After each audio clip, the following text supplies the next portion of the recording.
Hey there, it is Tomster here on the behalf of Indie Structural Productions, and we are continuing onwards with building two guitars at the same time. Now, last week I didn't have any commentary. I just tried to kind of try something new there. Yeah, the feedback that I got from it, so the one comment that I got when I asked if you wanted more commentary was a little bit of a mix of both. So, continuing onwards with what I did previously. So, commentary it is. So what I'm doing here is actually marking out where I want my jack hole to be. So first things first, I have to make sure that it is in the middle of the body, so it's not to one side at all. Fairly easy to do that with a very good ruler or a protractor in my case. Then I drill a pilot hole with probably somewhere like a 6 to 8 mil drill bit, and because I'm using a barrel jack, I'm then using a 12 or was it a 12.5 mil drill bit, which is the correct size.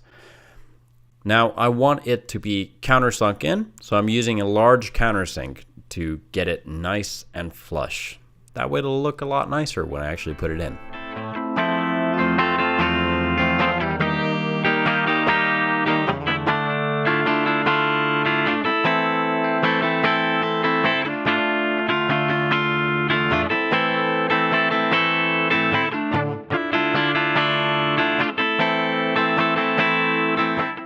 So the next thing I get working on is the backplate. Now I already have my cavity cut out and I don't have a template. So a very good way of doing something like this, if you want to make a custom backplate, is to basically just use paper and then a pencil to trace it out, cut it out, and then use the kind of the super glue and masking tape trick to glue it onto the surface that you're going to make your backplate out of. In my case, it's some birch. Because I have a birch body, I wanted to have a birch backplate.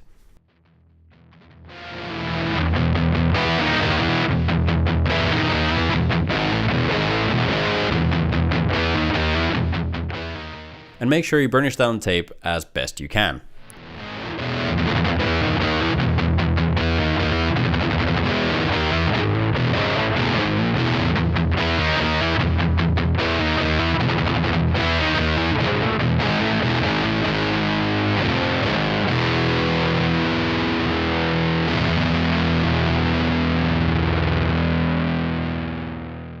And then I line up with a planed edge.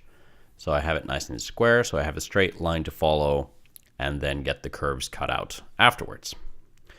So yeah, just using a jeweler's jig and a nice coping saw to cut it all out.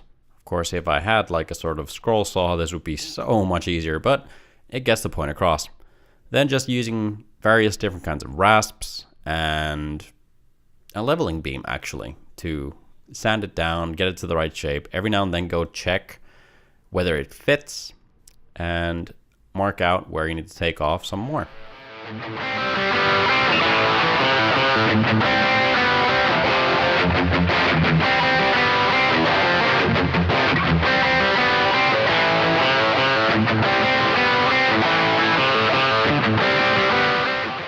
So this is a good use of a leveling beam as well.